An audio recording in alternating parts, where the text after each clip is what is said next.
If you've played World of Tanks, you probably know about being broke, but maybe something that you don't know that you can take advantage of is, of course, the Cold War silver economy. Now, I play primarily World War II, but the key thing is finding yourself a way of earning enough silver so that you can A, buy a load of tanks, B, use the consumables, equipment, all of the things that you need to be able to be have the highest top performance that you can, but also having somewhat of a reserve for if you want to go out and purchase a tank, or if there's a special event, or maybe there's stuff that comes on sale during the time in which you've stockpiled a decent tons of silver. So in today's video, we're going to showcase how we can essentially maximize the amount of money that we're making in every single game. And of course, we're going to do that using Cold War. And the tank that we're going to be showcasing today, or the tanks that you can use maybe, are within the Cold War Premium section, and most of the time you can actually pick them up as part of the Season Pass. Now, unfortunately, this season we did not get any Cold War Premiums, so maybe next season, fingers crossed, if you haven't already picked one up, you'll be able to get one, or alternatively, during some of the sales and discounts that they actually run within the game, maybe you'd want to go out and actually purchase some of them.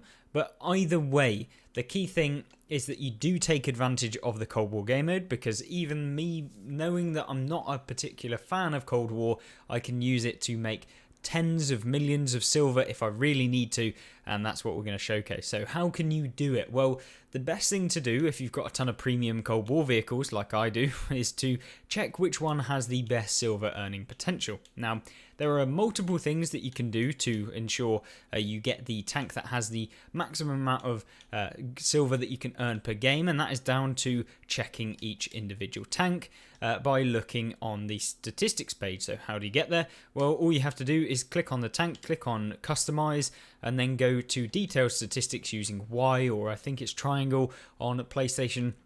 And then go down to the bottom. You'll see at the bottom it says premium bonus. Now you want to see the highest, so currently it says 155. So that means 155%. So every single game you play in this vehicle compared to a tech tree equivalent or a non-premium version of this tank, for example, you would get 55% more silver for playing in this vehicle. So for every 100,000 silver you earn in this tank compared to a tech tree one, you would earn 155,000. So a ton more silver every single game.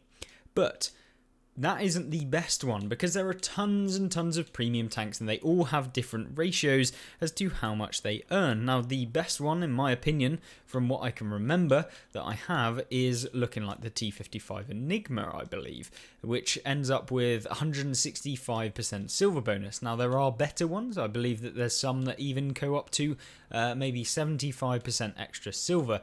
Now, we can have a look at some of them.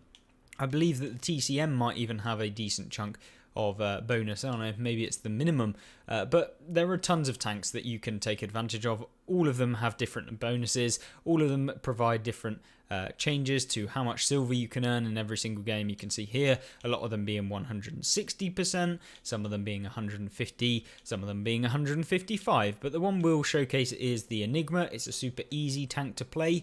It's fairly cheap to play as well. It doesn't cost you a fortune, but maybe we'll play 2 games, one being in the Enigma and also one being in the what's it called, the RDF light tank, or TCM AGS even. And that's because there are 2 things that you can do to earn a ton of money. Now, yes, the silver bonus matters quite a lot, but the other thing that matters is the tier that you're playing. So a tier or an era 1 vehicle will earn you significantly less silver than if you were to play in an era 3. Why is that? Because the amount of damage that you're dealing is much higher. Wargaming rewards you with the silver bonus due to the tier, and as you progress you typically earn slightly more silver every game, but the problem is that you earn your destruction costs, so things like if you get destroyed in a battle, or if maybe you're firing a lot of premium rounds, the premium rounds vary on how much they are going to cost you every single game.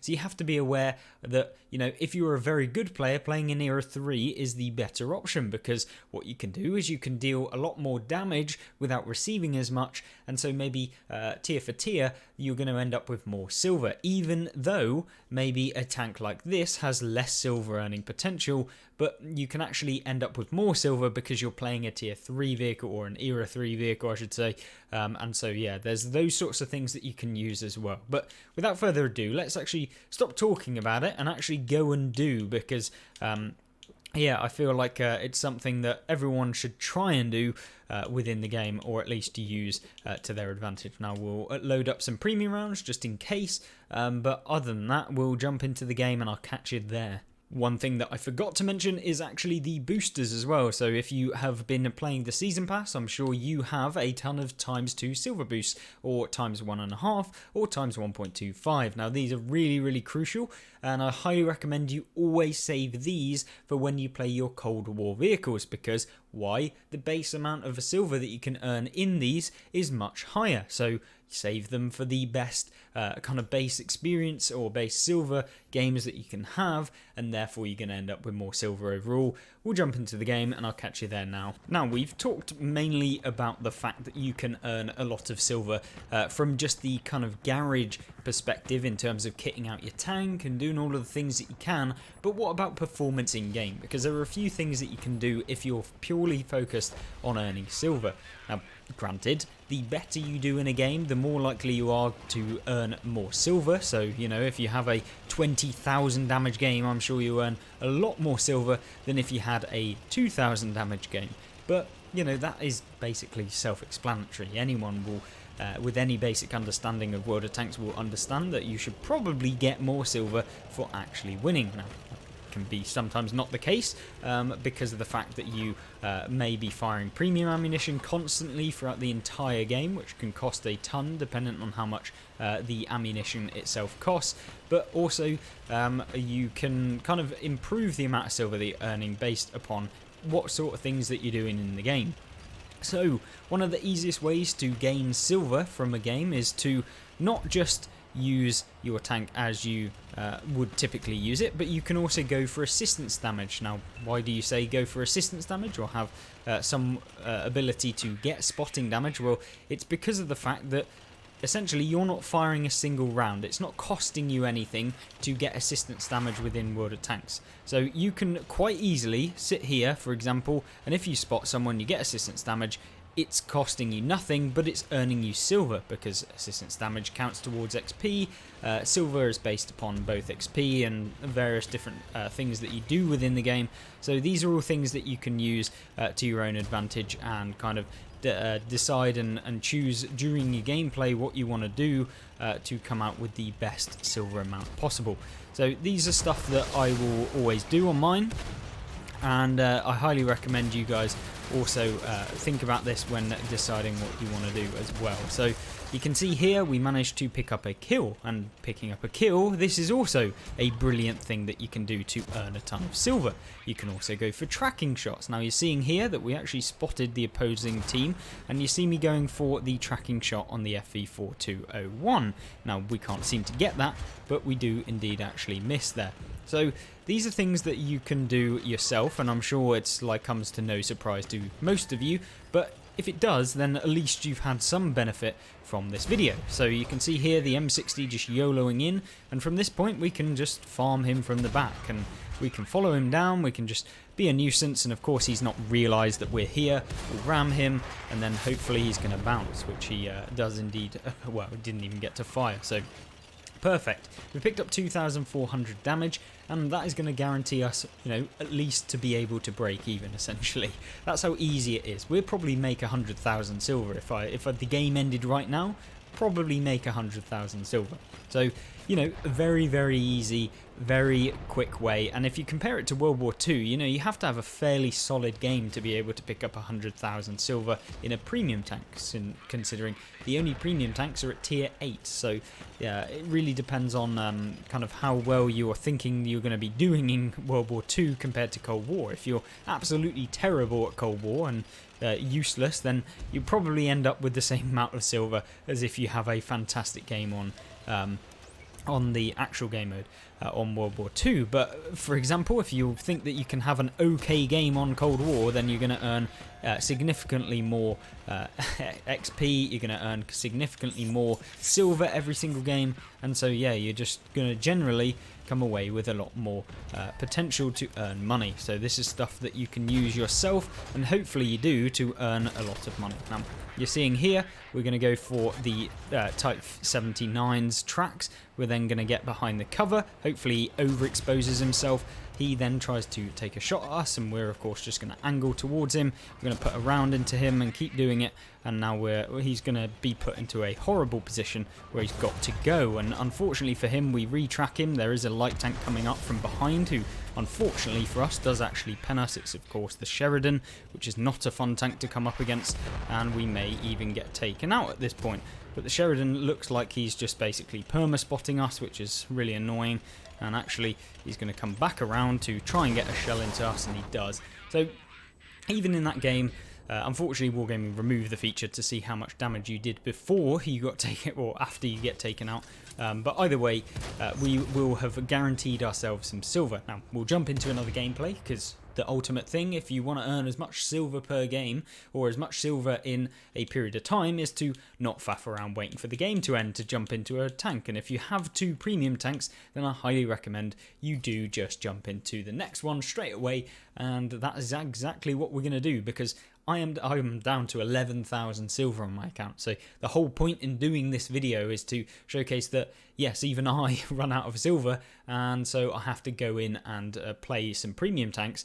And the best thing for me to do for my time to be the most efficient is to jump into Cold War and grind it out there. There's no point in me spending, 3, maybe even 4 times the time on World War II trying to get the silver if I've already played those tanks and I'm not trying to do it for any specific reason or stuff like that. So that's why I always run the ×2 silver boosts. I always try and play on Cold War, and why I always try and play in a way such that you don't necessarily have to fire a ton of premium, although this tank is a full premium one because I wanted to 3 mark it at some point, so it just makes it easier, and because of course you're still going to make a ton of silver either way, and if you actually pen with this tank, then you're going to make silver every single day of the week for every successful penetration, so it's not going to cost you anything to actually fire premium on Cold War. So that's the difference, and the premium rounds on this thing are just better in every way, so why not? But either way, what we'll do here is, because we're in an autoloader, you can guarantee yourself a lot more damage a lot more consistently, because you can hide for that period of downtime where you're reloading or whatever it might be. You're seeing a tank over there crossing. The problem with this is you can get hit from people who know about the crossing positions on Cold War, so you don't want to be YOLOing across all too much. Now it appears as though there's a tank up there. I'm not entirely sure it is, which we'll put a round into, but unfortunately don't pen. I mean, I'm not that surprised. It is a pretty difficult shot to hit. Now maybe we can be a little bit sneaky here. I'm not entirely sure, but no, it doesn't appear like we can. But either way, we're getting Wargaming's typical physics mechanics coming into play. But what we do is just try and get some early shots of damage at these tanks. Now, hopefully we can hit the rear of the Challenger 2. It doesn't appear to come to me, but either way, hopefully we'll get some damage at some point, because we want to guarantee early damage so that we can guarantee that we're going to be able to earn some silver. So 941 damage, probably still make silver in this game, even if we got taken out. And with all of the premium consumables that I do use in this thing, along with all of the kind of extras and add-ons and stuff like that, you can also make sure that you're utilizing your tank against people that are kind of trying to remain undetected, etc. And you can see here we're going after the tank. He's over in that area, and of course they're now looking over this position. So Having done, what, like 1,500 damage, it's not particularly great, so we're not going to worry too much. But because the TCM is a light tank, maybe in name only, we're able to get some assistance damage, or that's what I'm hoping. So with the Challenger 2 out in the open, maybe we'll get some extra assistance and also catch some people out as they progress through the open field. Things like the Leopard, who for some reason does appear to be coming forward. Now we're going for the tracking shot, hopefully, or someone else does, so we'll just retrack, and now it's just a case of trying to hit that lower plate. We do indeed track him again. Maybe we can hit the cupola, which we do, lovely, and then just farming rounds into the cupola of the Leopard 2 AV, who's now exposing his track, which maybe we can retrack him. Unfortunately don't manage to do in that shell, but maybe with this one. And not again, of course, because the Leopard 2 AV is just your typical balanced light tank, heavy tank, medium tank, tank destroyer, and of course now just getting YOLO'd by an MBT, who for some reason is a happy player and deciding that, yeah, YOLOing me throughout the entirety is worth it. We'll put on the brakes. And unfortunately this is going to be the end. Oh no, maybe not. Well, it should have been the end, but unfortunately it isn't. Either way, yeah, just the typical YOLO wagon plays in Cold War. Either way, back out. And maybe the other game's finished, so we can see how much silver we earned. So you can see we've gone up by 300,000 in a game where I literally got taken out pretty quickly, and we lost, because losing also ends up with you earning less silver. So 308,000, easy, no effort required, no concentration required, and we can basically just keep doing this, heading back and forth between the two tanks. I highly recommend you have two commanders, so you can pull between, you know, playing one tank line and playing the other kind of tanks, and that way you can just basically swap between them, and once you've been taken out in one, you're more likely going to be able to jump into the next one, and then you're going to be able to earn a lot of silver. Now I'm not guaranteeing that I'm going to have good games in any of these, but the ultimate aim is not to have amazing games, although that really does help, but yeah, just to earn a little bit of silver so I can buy equipment on World War II. And remember, for every game that you might play on Cold War, if you were to purchase silver with gold,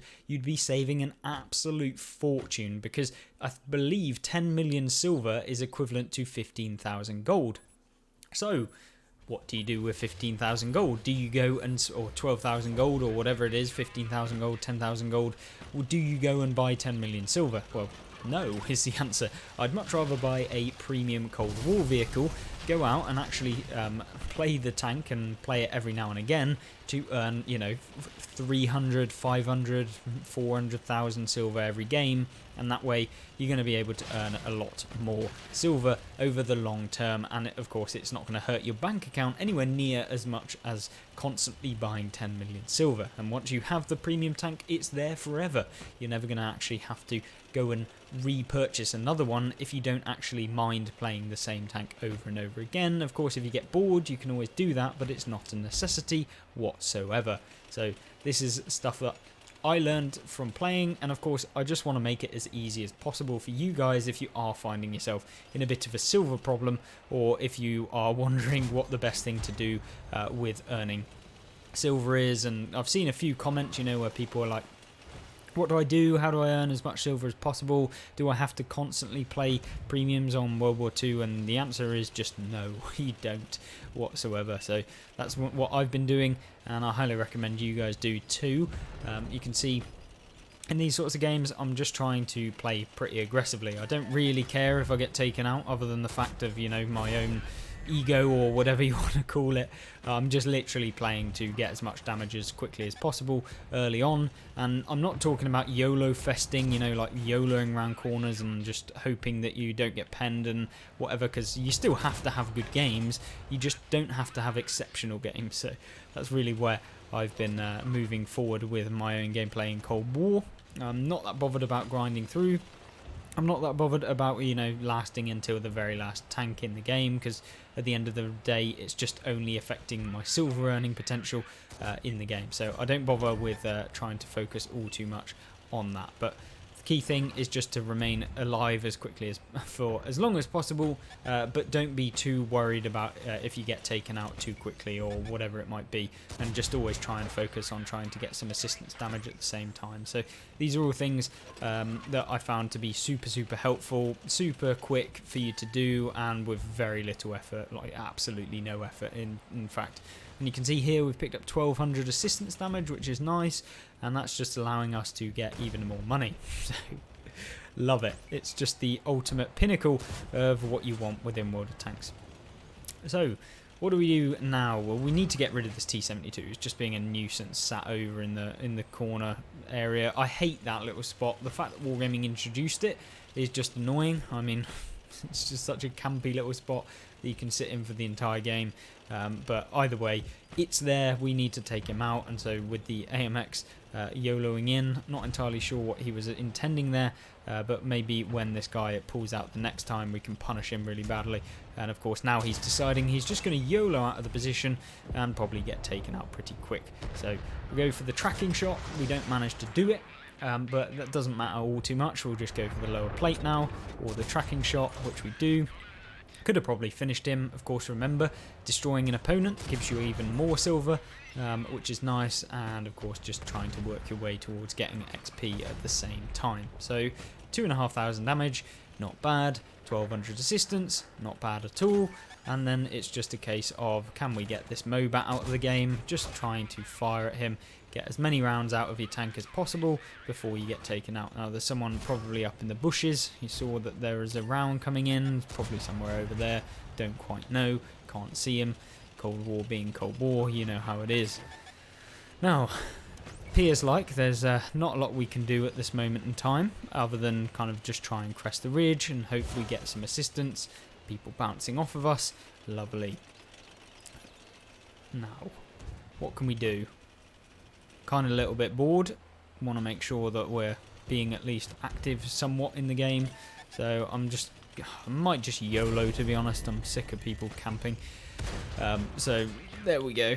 We'll come into this spot, get behind the our tank here, and then hopefully be able to get some assistance on some of these people. The Mobats obviously pulling outside on, so don't mind if I do.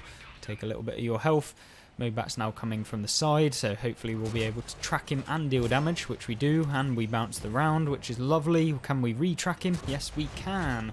And now he's in a bit of a sticky situation where he has to do something. Can we retrack him? No, we can't, but we do get some damage on him. And now this is the perfect scenario. Lots of people just YOLOing around trying to get damage, and that's exactly what we want.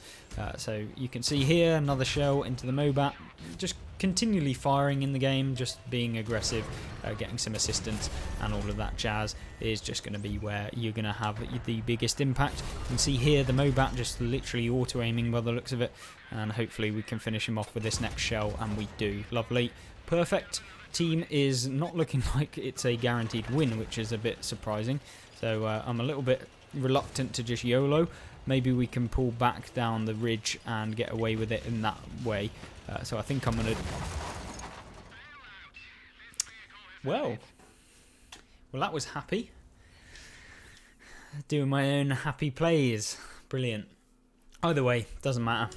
We got a bit of extra silver from that last game. We had a terrible game in the last game on El Alamein, so we only earned 162,000 silver. So you know what I mean. 500,000 silver. I'll wait 1 second until the game ends in T55 Enigma to showcase what, in the amount of time that this video has been going on, probably like 20 minutes or something, that we've earned like probably in the region of about 700,000 silver, which is really easy, like 2.1 million silver an hour. Probably can get that up to maybe like 4 million if you're consistently doing well, and if you're used to playing in Cold War, I expect that that's what you're looking at in the most case.